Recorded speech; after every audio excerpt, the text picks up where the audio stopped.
अस्सलामुअलैकुम नाज़रीन, न्यूज़ 18 हैदराबाद के इस खुसूसी रिपोर्ट में आपका खैर मकदम है। आइए नजर डालते हैं आज की अहम खबर पर। मैं आज पहली बार एक रहस्य खोलने जा रहा हूं। खोल दूं? सच बता दूं? बता दूं? बता दूं भाइयों? पहले कभी नहीं बताया, आज बता देता हूं। और मेरे पत्रकार मित्रों से भी कहता हूं, जांच करवा लेना।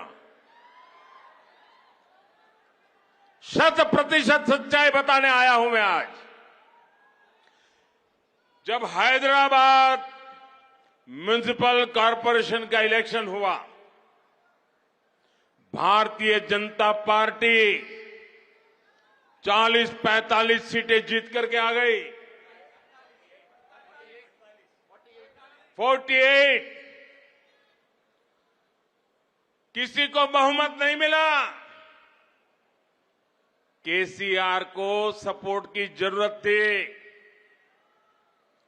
और आपने देखा होगा, हैदराबाद कॉरपोरेशन के चुनाव के पहले वो एयरपोर्ट में पूरी फौज लेकर के मेरा स्वागत करने के लिए आते थे। बढ़िया बढ़िया माला पहनाते थे, बहुत सम्मान करते थे। याद है ना? फिर क्या हुआ भाई? अचानक बंद हो गए। अचानक इतना गुस्सा क्यों निकल रहा है?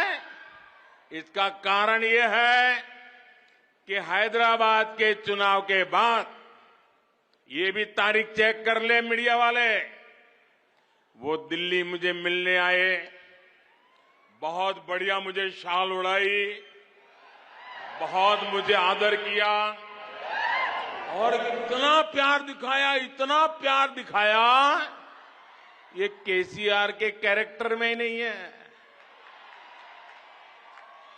और फिर मुझे कहने लगे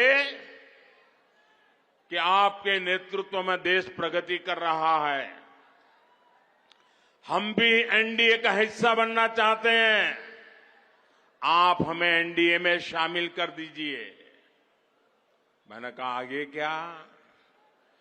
बोले हैदराबाद में म्युनिसिपल कॉरपोरेशन में हमारी मदद कर दीजिए। मैंने केसीआर को कहा, आपके कारनामे ऐसे हैं, मोदी आपके साथ जुड़ नहीं सकता है।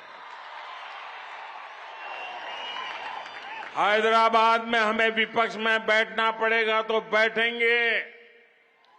केसीआर की सरकार हमारे कार्यकर्ताओं पर जुल्म करेगी तो जुल्म सहेंगे, लेकिन हम तेलंगाना की जनता से दगा नहीं कर। ప్రధానమంత్రి ఆలోచించుకోవాలా, కానీ పచ్చి అబద్దాల కోరు. That is the reason why this party BJP is called the biggest జూట్ factory of India. The biggest జుమ్లా ఫ్యాక్టరీ అండ్ జూట్ factory of India is Bharatiya Janata Party, and the chancellor of this university, the WhatsApp university which propagates all this nonsense, is Prime Minister Narendra Modi himself. What I found amusing are the white lies of Honorable Prime Minister, clearly fabricated, and I think he should start writing scripts for movies. He'll make a great storyteller and a great story writer. తప్పకుండా మంచి మంచి స్టోరీలు రాయొచ్చు ప్రధానమంత్రి గారు. Oscar award కూడా వచ్చినా వస్తుంది. ఆయన యాక్టింగ్ కి, ఆయన స్క్రిప్ట్ రైటింగ్ స్కిల్స్ కి డెఫినెట్ గా ప్రయత్నం చేస్తే మంచిది. This Prime Minister is so inconsistent. He says on the one hand, BRS has funded Congress in Karnataka, and he says that he has not allowed us into NDA. हमें कोई पागल कुत्ता ने काटा है क्या कि एनडीए में हम जाके शामिल हो जाएं? आज पूरे के पूरे पार्टी आपको एनडीए को छोड़ के बाहर जा रहे हैं. आपको अगर आप देखेंगे, शिवसेना छोड़ के गई, आपको जनता दल यू आपको छोड़ के गई है, तेलुगु देशम आपको छोड़ के गई है, शिरोमणि अकाली दल आपको छोड़ के गई है. साथ है कौन आपके? सीबीआई, ईडी, आईटी, इनके अलावा है कौन आपके एनडीए में? आज प्राइम मिनिस्टर ये मानते हैं अपने आप को कि वो बहुत क्लीन आदमी है और बाकी पूरा दुनिया करप्ट है. प्राइम मिनिस्टर को मैं याद दिलाना चाहता हूं, क्या हो गया हिमंत बिस्वा शर्मा पे जो केस था, आपके पार्टी में शामिल हो गए, केस गायब. हमारे यहां के जो एमपी है सीएम रमेश और सुजना चौधरी, उन पे आरोप लगाए, केस भी लगाए, ईडी, सीबीआई, आईटी. क्या हो गया केसों का? नारायण राणे पे केस क्या हो गया? ज्योतिरादित्य पे, सिंधिया पे जो केस थे, आपके साथ शामिल होने के बाद क्या हो गया? और आप जब बात करते हो प्राइम मिनिस्टर साहब कि फैमिली पॉलिटिक्स, डायनेस्टी, मैं आपसे पूछना चाहता हूं, है कौन अनुराग ठाकुर? धुमाल के बेटे नहीं है? ज्योतिरादित्य सिंधिया कौन है? माधवराव जी के बेटे नहीं है क्या? है कौन जय शाह? कोई क्रिकेटर है? कोई बहुत बड़े कोच हैं? कौन है जय शाह? क्या आपने उनको बीसीसीआई के जनरल सेक्रेटरी बना दिया? आप जब बात करते हो प्रधानमंत्री जी, सोच के संभल के करना, क्योंकि केसीआर फाइटर है, वो चीटर के साथ काम नहीं करते। केसीआर जी कभी भी जिंदगी में आप जैसे लीडरों के साथ, आप जैसे पार्टियों के साथ कोई समझौता नहीं करेंगे।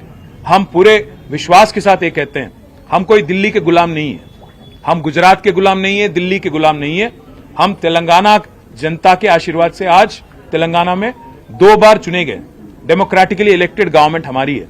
अगर आपको लगता है कि आपके डराने से, आपके चिल्लाने से, आपका गला फाड़ फाड़ के बोलने से लोग यहां पे बहक जाएंगे और एक बहकावे में आएंगे, तो आपकी नादानी है। और एक बात भी मैं कहता हूं, उन्होंने ये भी कहा कि हमारे चीफ मिनिस्टर ने उनके पास जाके परमिशन लिया कि मुझे चीफ मिनिस्टर बनाना था। मैं प्रधानमंत्री जी को याद दिलाना चाहता हूं, अगर हमारी पार्टी की कोई फैसला अगर लेना है तो हमारे पार्टी के विधायक लेंगे, हमारे पार्टी के पॉलिट ब्यूरो लेंगी। आपसे नो ऑब्जेक्शन सर्टिफिकेट लेने की क्या नौबत आ पड़ी है? हमें कोई फर्क नहीं पड़ता कि मोदी या बीजेपी क्या मानती है, क्या किसको देखना चाहती है। यहां पे तेलंगाना जनता आज केसीआर जी को तीसरी बार मुख्यमंत्री बनाने के लिए चुनने के लिए तैयार है। आप कितना भी गला फाड़ लें, कितना कुछ भी बोल लें और कितने भी झूठ बोल लें, जितने भी सफेद झूठ आप बोलें, आप कुछ भी नहीं कर पाएंगे। और मैं आज चैलेंज करता हूं बीजेपी को, पिछली बार जो चुनाव हुए थे तेलंगाना में 2018 में, आपके 105 विधानसभा के कैंडिडेट की डिपॉजिट जब्त हो गई, जमानत जब्त हो गई थी। मैं चैलेंज करता हूं, अगर दम है बीजेपी में, नड्डा में, अमित शाह में, नरेंद्र मोदी में और जितने भी और लीडर हैं, आइए। Tourist sir welcome to Telangana, हमें कोई इतराज नहीं।